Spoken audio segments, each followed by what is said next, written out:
Welcome to a conversation with Senator Michael Moore. My name is Kevin Byrne.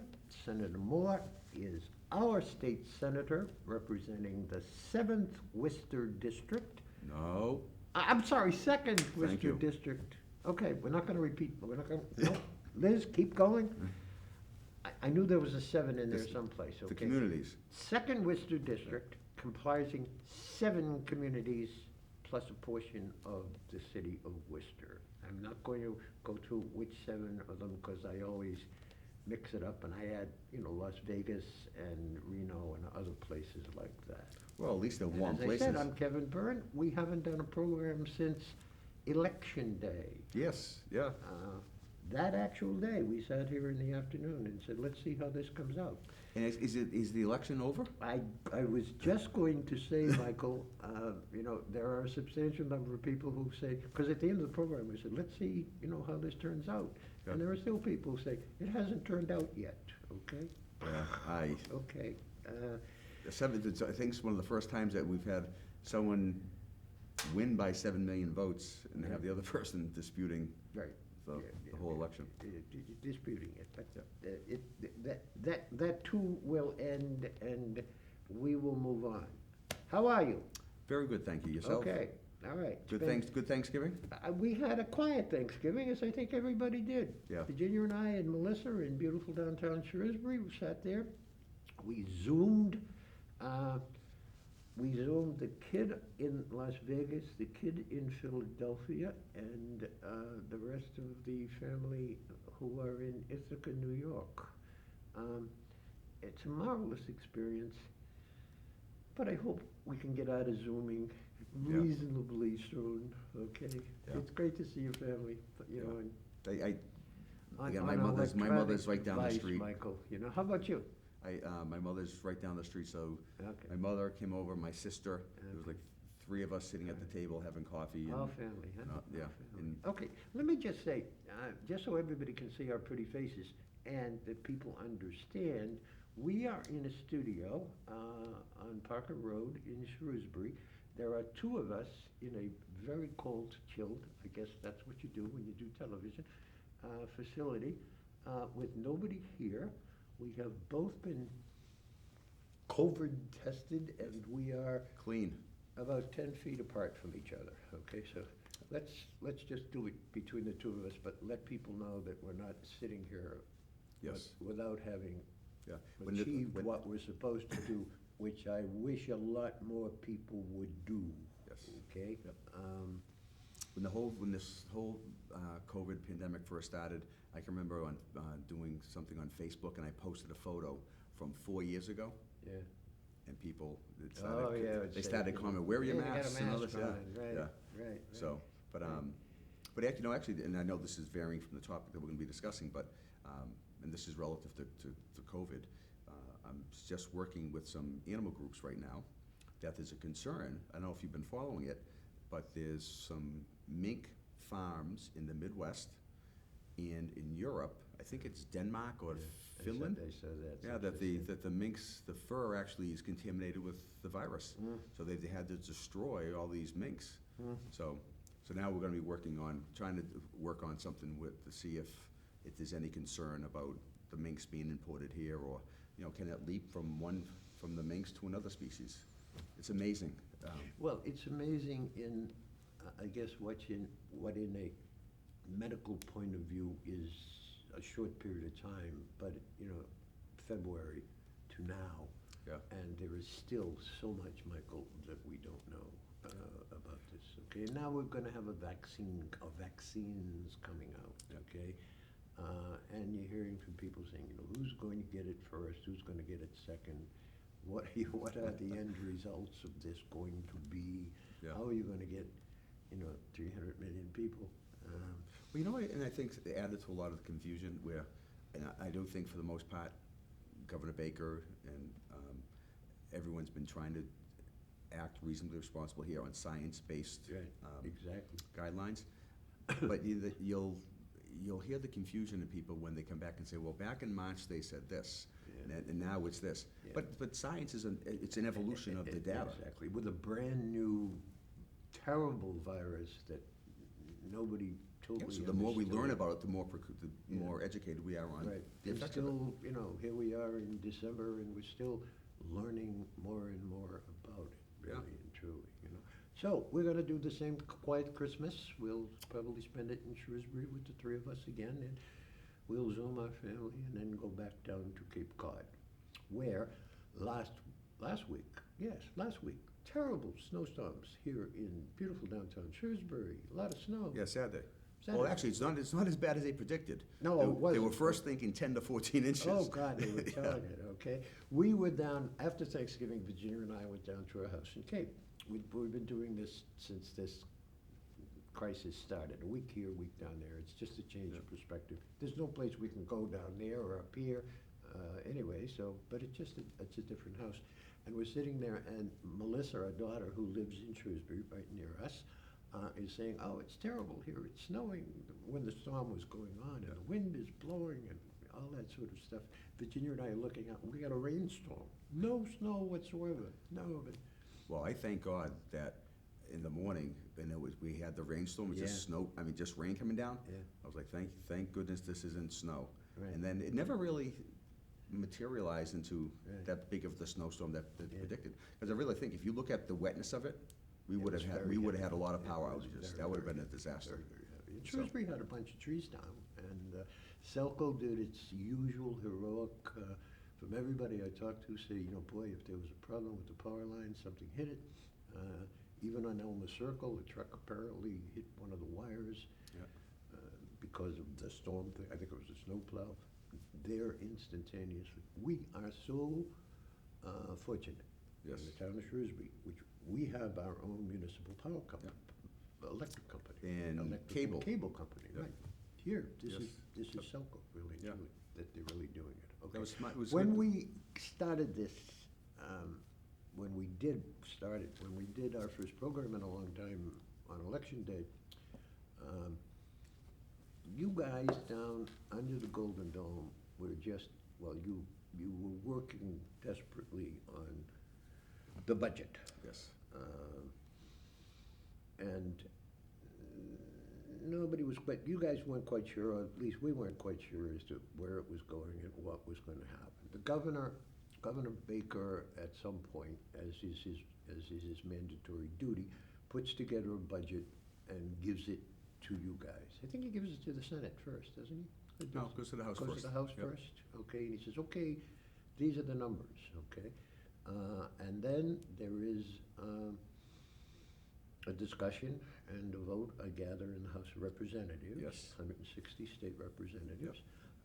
Then they kick it over to the Senate, Yeah, so the governor will send it to the House in January, okay? and then the House will release their budget, I think it's in sometime March, Okay, and then, or April. They will debate it and then pass it on to us. yeah, Which we usually debate it the last week in May, the week before Memorial Day. okay, and that happened. And, yes, but it was only well, actually, no, it didn't. I shouldn't say that. We only did, we're doing 1/12 budgets. Yeah. Or quarterly budgets. Sure. And part of and actually, thank God we did, because part of the reason that we waited, the revenue estimates that we were looking at in June was a loss of roughly between $6 to $8 billion. Yeah. So. Billion. Billion. And so we really weren't sure at that point, and we still don't know, because they're still debating it down in Washington. Sure. What if there was gonna be another bail. What the feds are gonna do. Right, so, we did the budget, the week before Thanksgiving. The deficit that we had to address was roughly about $3.5 billion. So, we used about 1.8 billion of some federal money we had that through the COVID relief that we had gotten previously, that we were able to utilize. Okay. And we had about $3.5 billion in the rainy day fund. Yep. So we used about $1.7 billion of that to balance the When you're budget. saying we, you're talking about the Senate. The House and the Senate. Oh, the Senate. The budget that we sent over to the governor. Okay, so Okay, so just tell me where it goes. It goes from the House votes first, then it Then goes to the to Senate, then it goes to a conference committee, Okay. because they work out the Okay, differences. so. So they work out the differences. Your budget comes out differently Yes. than the House thing. Yes, Traditionally, yeah. that's almost. And the way usually, things happen. and usually, for the most part, usually you'll see the Senate budget come out a little higher. Yep. And that's only because we have more revenue numbers to look at by the time we get the budget. Gotcha, okay. So, but Just because of the time frame. just because of the time frame, we're a little later. Okay. So after we do ours, it goes to conference committee. Right, The conference committee then sends it back to the House. They vote up or down. You can't make any amendments to it. So it's either up or down vote on it, and then it goes to the Senate. Same thing, we do an up or down. Then it goes to the governor. The governor then has his 10 days to go through the budget, which Okay. that's where the budget is sitting right now. okay, I all right. think he has until this Friday. And then, so he can either the governor can make his line item vetoes. He can send back parts with amendments. Okay. So that's what we're waiting for here. Okay, all right, now,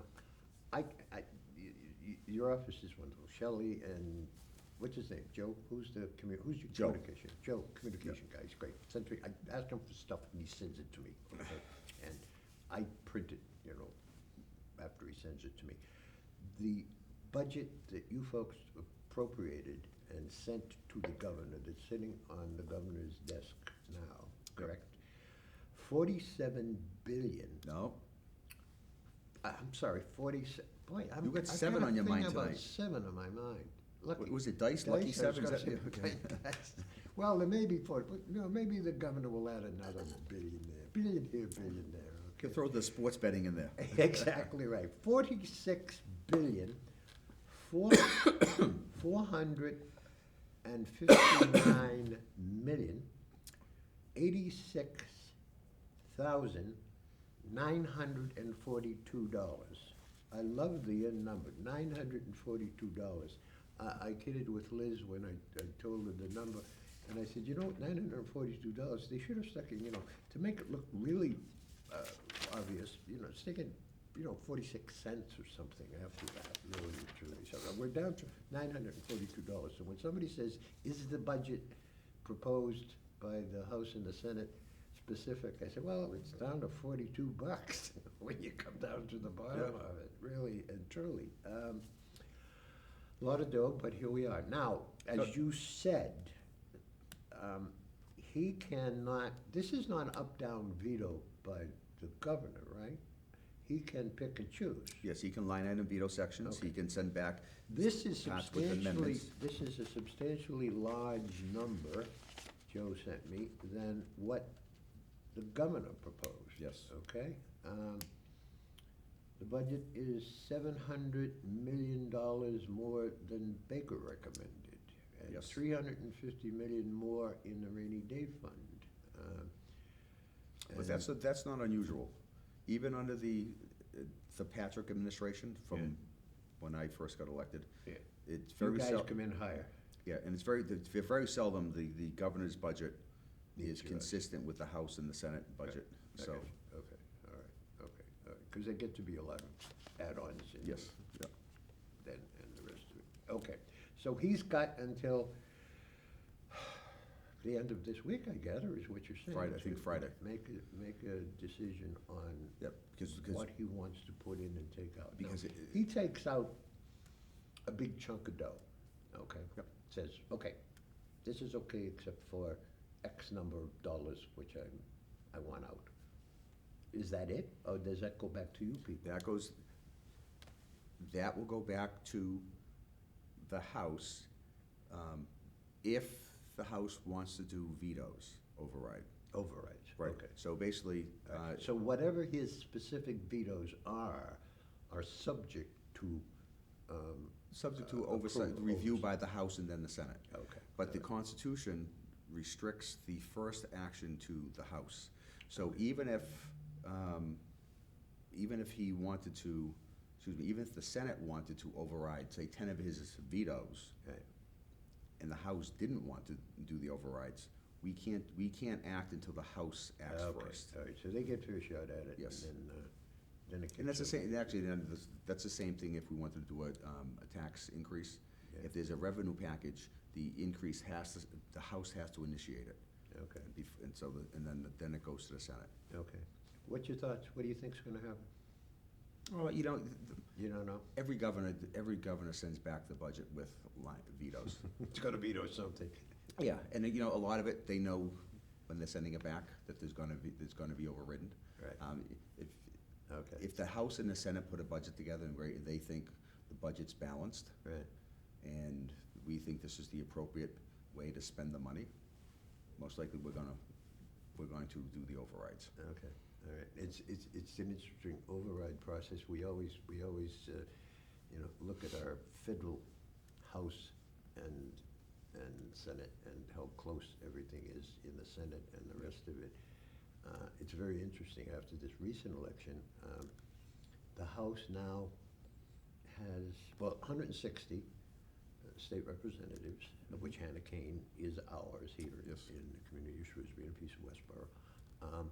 There are 30, 28, something Well, like there that? was, I think there were 32, so I'm not, somewhere between 28 and 32 Republicans. Okay, Republicans. Yeah. Okay. And in the House, there are now only Oh, in three the Senate. Republicans. In the Senate, I'm sorry, there's now only three Republicans. Yeah, Intriguing, huh? yeah, Goodness gracious. yeah. Okay, all right. You know, and I will say this, and the basis for my comparison is obviously my experience in the Senate, but when you see how the majority party in Washington in the different Yeah. House or the Senate, Yeah. I guess it's all, every vote is by party line. Sure. Even though we'll have only 3 Republicans, when they had 5 or they had 4, they had 6, Yeah, there's enough Democrats that if we wanted to just push something through, with no input from them, obviously we could. sure. But there's really the collegial attitude that they have a big input. Right. When we're doing legislation and the bills come up, Right. if I have any legislation, I will always reach out to them, try to get their input, and the Senate President's Office does. Right. Right. Because you really want it to be a bipartisan piece of legislation going Right. forward. You and I have talked about this on a number of occasions, saying, gee, you know, the Commonwealth of Massachusetts, you know, it's a one-party state. Well, voting-wise, there are more Democrats than there are Republicans around. Well, and in the legislature, you look at the number, you say, oh, it's 37-3, Right, but then you gotta look at the makeup of the Democrats, where you have the moderates to the progressives to took the words right out of my mouth. I've always said, somebody says, well, it's just one party. I said, you know, there are Democrats, I always thought there were 4 parties, okay? In each of them, because you're right, there are Democrats, quite frankly, who you look at them and say, boy, he sounds like a Republican, doesn't he? Yeah, Really, times, truly. yeah. And Yeah. there are very conservative Democrats who are in the House and in the Senate. Yeah.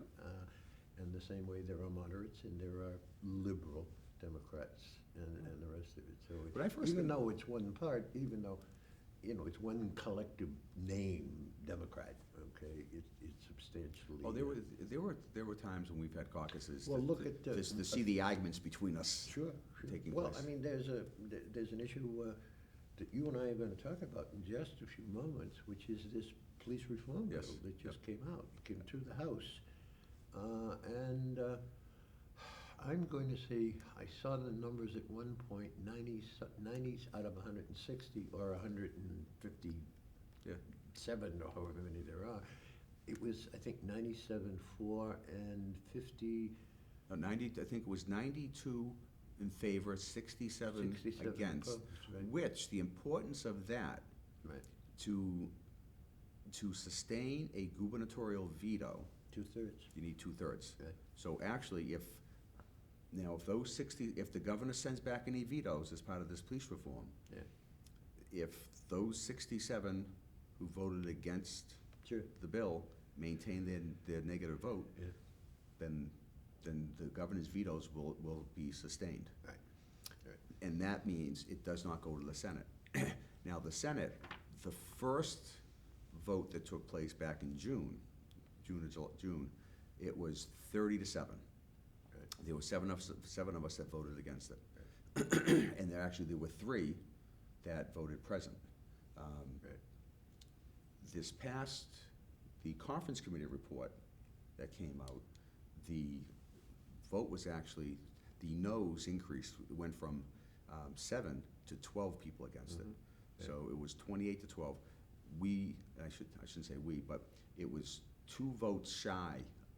We needed 14 of to a make, veto. to get to that 2/3. Isn't that interesting? Yeah. A couple more things before we go into the police reform thing, and that is a little local stuff that Senator Moore on this budget had some amendments Yes. to it, and the amendments are tucked into that bill, okay?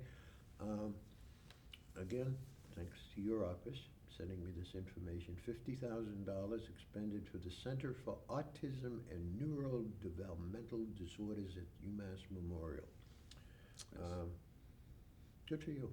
No, thank you. It's one of the only, when I first met with them, I don't know, 3 or 4 years ago, say several years ago, this is one of the only autism centers that we have west of 495. Wow. Everything else is concentrated in the Boston area. Yeah. So it's a you know, a vital service that Great. needs to be there. Great. Another thing close to my heart, a $50,000 amendment tucked in there, now on the governor's desk, for the following radio reading services. People, I hope a lot more people know about this. Audible Local Ledger, Inc., Audio Journal Incorporated. Yep. An organization dear to my heart. I am on the Board of Trustees, and what's served as one of Oh, the, I didn't know that. one of the offices of this outfit, and my goodness, the work that they do. I want the rest of them. Berkeley Talking Chronicle, the Lowell Association for the Blind, and the Valley Eye Radio Incorporated. $150,000 to be expended equally by the towns of. There are 7 of them here, Michael, because there are 7 communities outside of Worcester that you serve, okay? Well, the 150 is to be divided up amongst. Equally, right. Well, I should say, the only community that was not included was the city of Worcester. Worcester, right. But they're in their But own. they're get getting their their own other. Okay. To be used for technology, health, and safety improvements relating to the 2019 novel coronavirus pandemic. Good for you. Thank you. All right. There are also other things in the budget that were tucked into the budget that will be controversial, I would expect. There's Senate language on abortion access, the so-called Roe Act, I think it was Yes. called. Yep. That's tucked into the budget.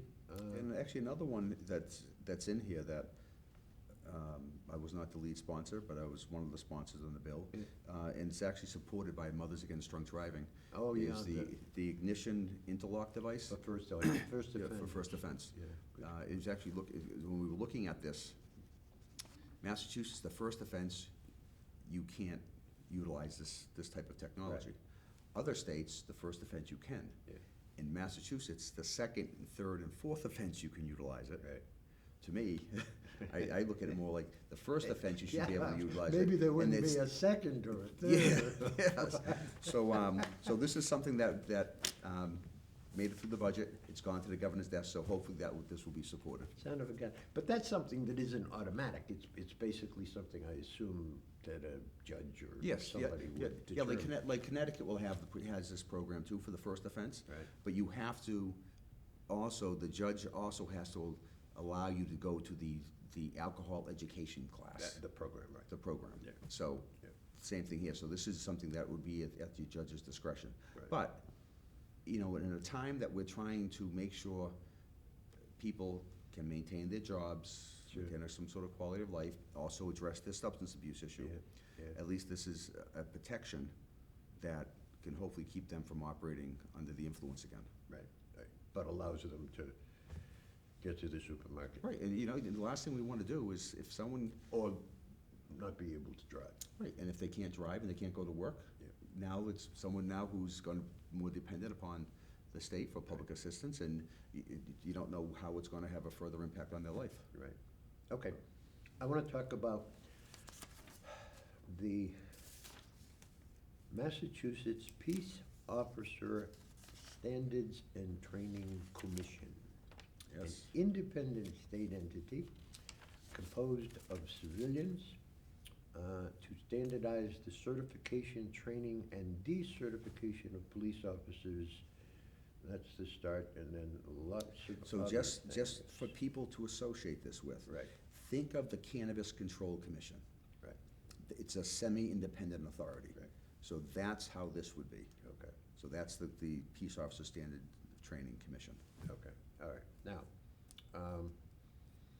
this has been around since the poor fellow in Minneapolis got Well, murdered you know, by a this police is- officer. this is- And there's some it's gone to committee, and, you know, you hear these Knoxville people talking all the time, you know, why aren't they doing something? What are they doing with this thing?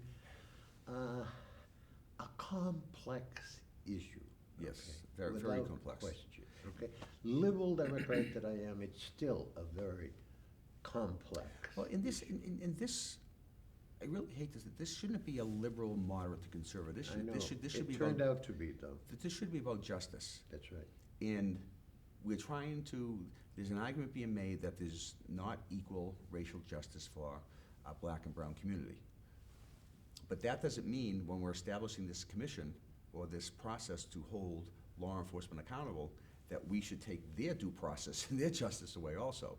So it's finding that middle ground. And there is some. Justice is one part of it. It's safety, too. It's safety and equality to some extent. All right, go ahead. Yeah, well, I was gonna say, there is some confusion in this. This post-commission legislation, Right.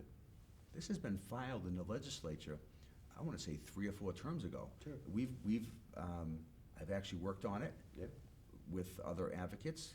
I worked with myself and Secretary Turco, the administration. Tommy Turco. Tommy Nice Turco Worcester- from Auburn. Nice Worcester guy. Yeah, we had meetings last year. Last year we had meetings on how we're going to try to implement this Right. and work on the legislation. Right. Then the incident in Minneapolis came up, Yeah. and it really changed the direction of how a lot of this was going to go. Now, this commission, 46 other states have a post-commission. Right. And basically what it does, similar to like lawyers, doctors, nurses, it creates a licensure or a certification process. Sure. We have a BBO. Right. Board of Bar Overseers, lawyers. So what this would do, when right now, if you want to be a police officer, you have to go through a Municipal Police Training Council approved police academy. Right. Upon graduation of that, you can now become a police officer. Right. But we don't have what's called a license or certification. Right. And all that this would really, what this is going to do, if this were to pass, anyone who's But graduated from an academy would get the. Plumbers and electricians are licensed. Right. But so this, if you've gone through an academy and you're a current police officer, Sure. you will receive your certification. Right. And then from this point forward, every 3 years, you have to get recertified. Right. You would need to take 120 hours of Sure. continuing Training. education credits. Right. Doesn't have to be in 1 year. It doesn't have to be in 40 a year. Could be Right. 120 all in 1 year. Right. And the reason for this is that prior to this, right now on the statute, on the general laws, police officers are supposed to receive 40 hours a year in service training. But the problem is, there's a lot of communities, depending on their size and Sure. resources, that weren't fulfilling that. Okay, I'm sorry to say. So that this is at- so Liz we have- tells me we're out of time. The House did one, the Senate did it, vice versa, went to conference, it's sitting on the governor's desk waiting for his review. And we'll talk about it the very next time we do this program. Join us again shortly. Merry Christmas.